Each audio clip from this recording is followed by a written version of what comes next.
We are currently discussing decision making for principles of management. All right.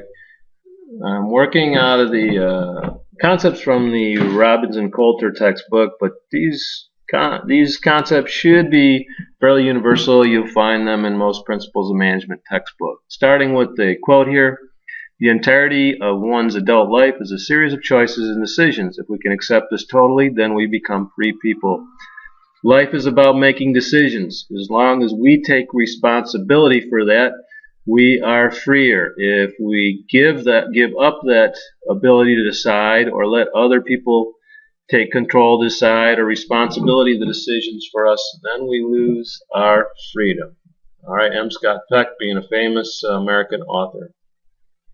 My name is Mike Knudstrup. I have an MBA and Ph.D. from Florida State University, and I currently teach at Florida Southern College, ranked #1 in most beautiful colleges in the nation. All right, I want to talk about the rational decision-making method today, bounded rationality, some different decision-making errors and biases, structured and unstructured problems, and the different decision-making styles.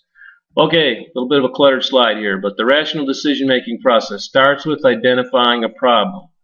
You might be having trouble getting to school, so you identify your problem as a transportation issue, and you need to buy a car. All right, and so then you develop criteria. What's relevant to your decision?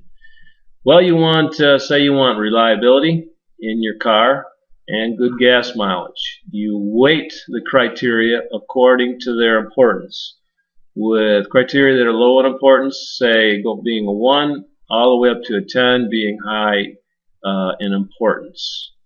And then you develop alternative cars you can buy, and you analyze those according to your criteria, and you also score them. You select the one with the highest score, and you implement that decision. All right, so car purchase, that's the example I want to use here. Let's say you're out there in the marketplace and you see a Chevrolet and a Toyota. Now remember?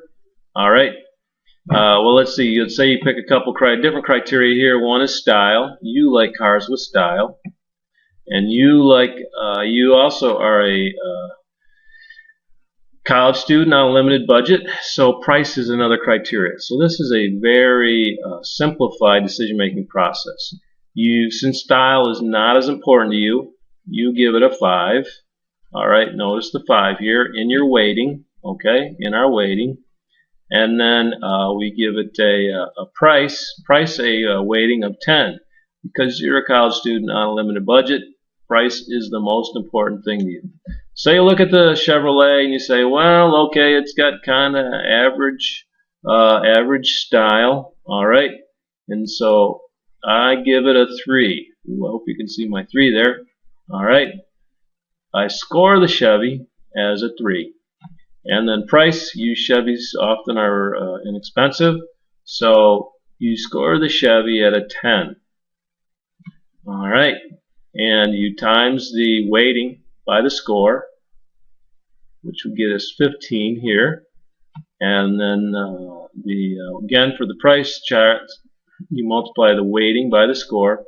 10 times 10 gives you 100. So the total score for the Chevy is 115.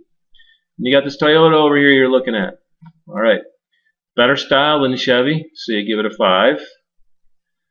But the price of used Toyotas tends to be high. Okay, they maintain their value, so you give that lower score since it's a higher price. All right, and now you got to get the score for the Toyota. 5 times 5 equals 25. 10 times 5 equals 50. The total score is 75. So based on your analysis here, all right, you would pick the Chevy because the Chevy has the highest score. Now this is a very simplified rational decision-making process here. And really it isn't rational, because on all odds there are thousands of cars in your neighborhood, and the rational decision-making methods would say you'd pick the one best one. Highly unlikely, all right, that you're going to pick the one best one.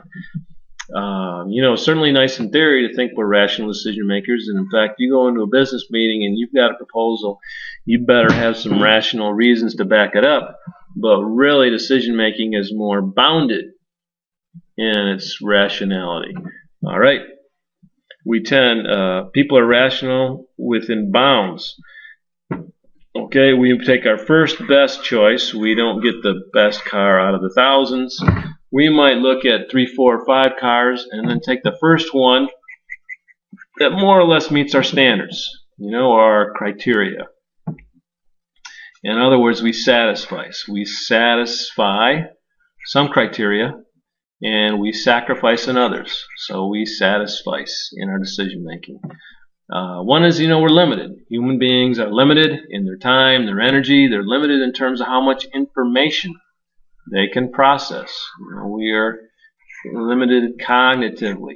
I don't know about you, but when I try to make a decision and there are a lot of alternatives out there, I really can only consider 3. Like when it's buying a car, I could probably consider 3 or 4 different cars, and then I'm going to pick the one best one that's closest to what I need. That's bounded rationality. That's how I think most people make their decisions, more so than the rational method, which is the one best choice out of many. Bounded rationality. All right, some influences on decision making, some errors, and some biases. For example, escalation is the idea that the decision maybe initially was good. However, evidence is coming in that should cause us to reconsider and maybe even change our decision. Unfortunately, we do not change. In fact, we often increase our commitment to a previously bad decision. Think about a car, now that we're on this car example, think about a used car maybe that you've had or someone who's had where it's obvious the car is a clunker, right? And it's probably time to get rid of it, but it's really hard to. In fact, you're spending, you're getting repairs done, you're spending good money after bad, and these are some of the reasons. We have sunk costs. We've spent, for example, a lot of time and money getting this car fixed, and we can never get those back, but we are somehow beholden to those or affected psychologically by those sunk costs. Oh, I just spent $2,000 fixing this car. I can't sell it for $1,500 now. It just wouldn't make sense. And then maybe you have some pressure groups. Maybe your parents loaned you some money and they want you to make good on what you bought. Well, you've purchased this car, you have to live with it. Okay, you made your decisions, you have to live with it. And in the same reasoning, people are expected to be rational. You can't go changing your mind every week or two about a car. You buy something and stick with it.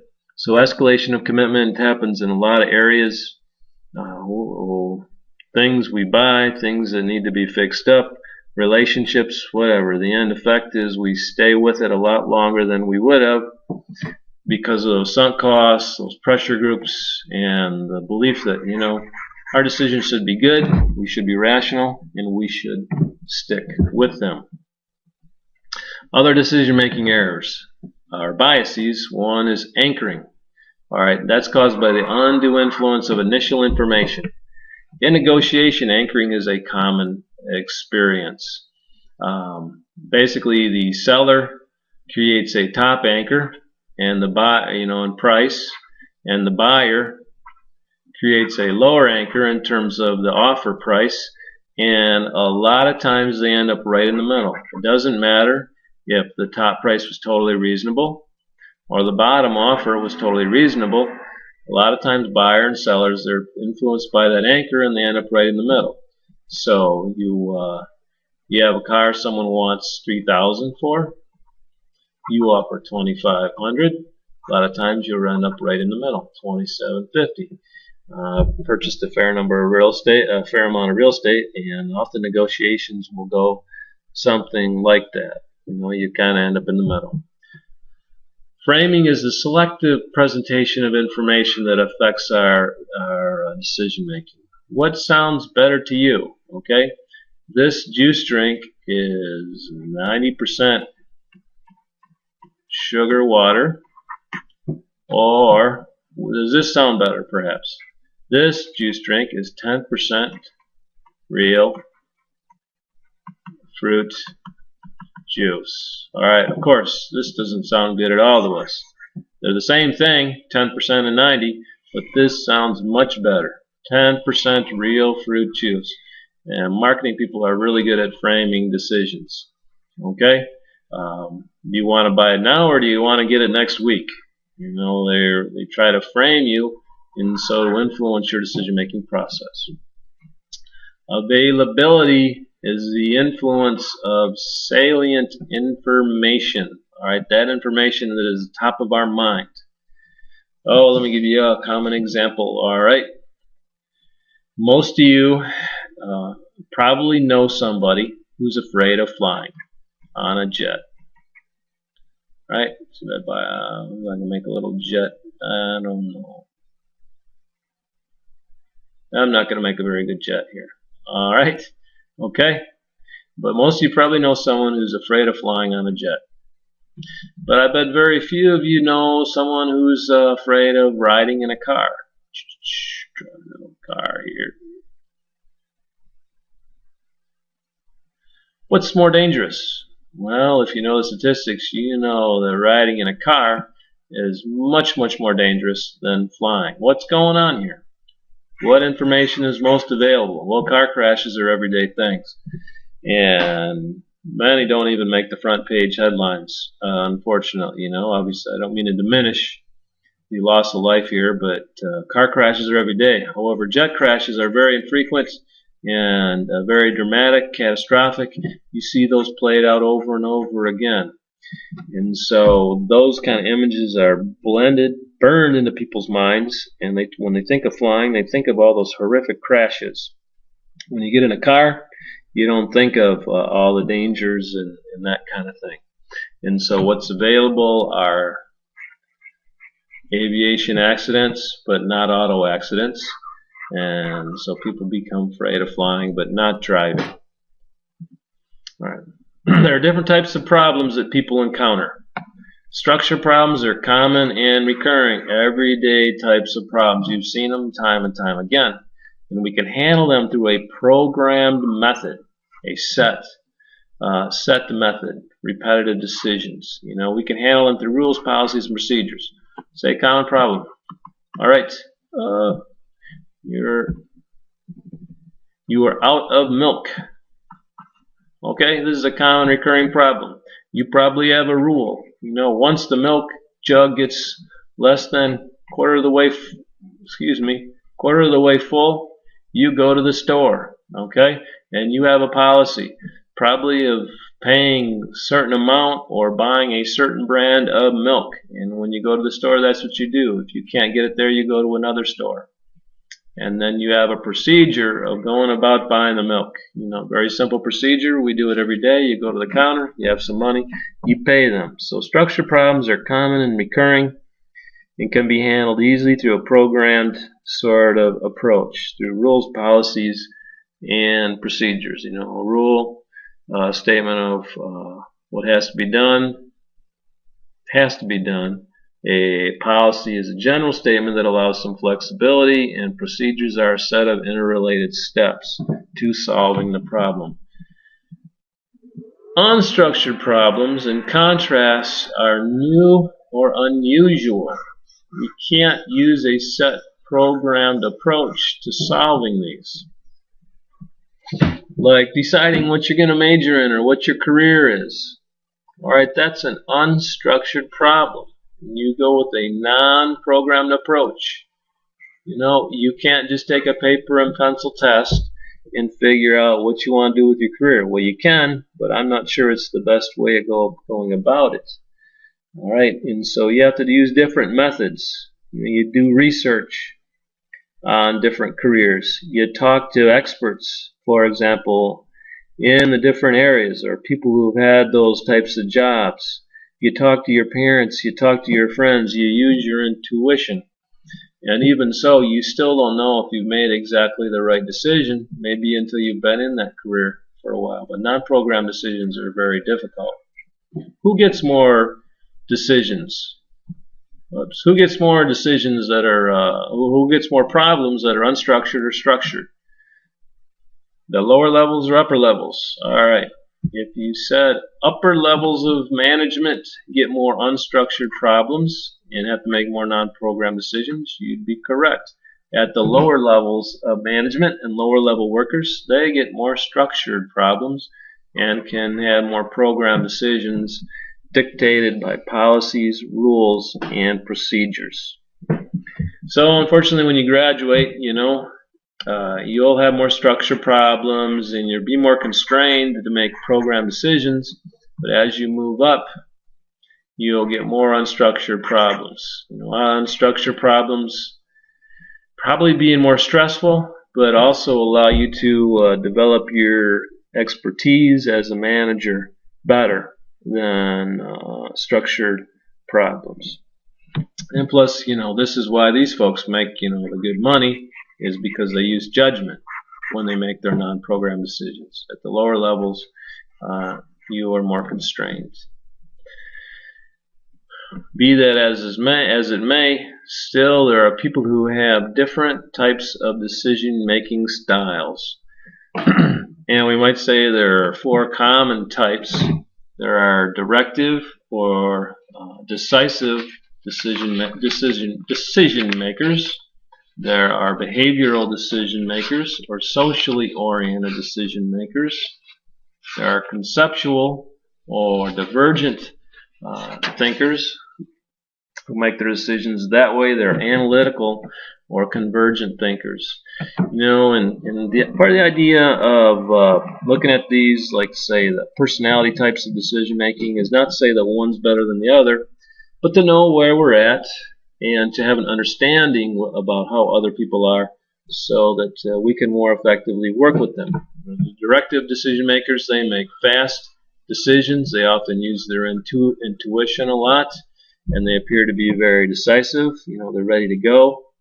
Maybe a weakness of the directive style is they don't consider fully all different alternatives. Behavioral or socially oriented decision makers take people's input into account naturally. Alright, they're good team players and they're concerned about feelings. The problem is they might be a little too concerned about feelings and hurting people's feelings by making difficult decisions. Conceptual thinkers and decision makers are divergent thinkers. They think of lots of different possibilities. They often use their intuition a lot, and I believe, in my experience, they have trouble always explaining their logic or their rationality. And in business, if you've got a solution, you still need to come up with a rational reason why it's best. But conceptual, think about lots of different solutions, are broad thinkers. Analytical thinkers, at least in theory, they like to be closest to the rational model of decision making. They're convergent. They converge on the one best solution. Or at least that's what they like to believe. And myself, I try to be, I guess I have a tendency to be an analytical thinker. They like to believe, that they come up with the one best solution. But oftentimes they just take a lot of time. They have analysis paralysis. Get that right. As they have trouble making decisions and they keep looking for more and more data. Anyway, maybe you see yourself in one of these different styles. Understand your style, understand the strengths and weaknesses, but also try to understand the way other people work so you can work well with them. Alright, so that wraps up this chapter on decision making. We'll hopefully see you for more chapters, more topics on YouTube in the near future.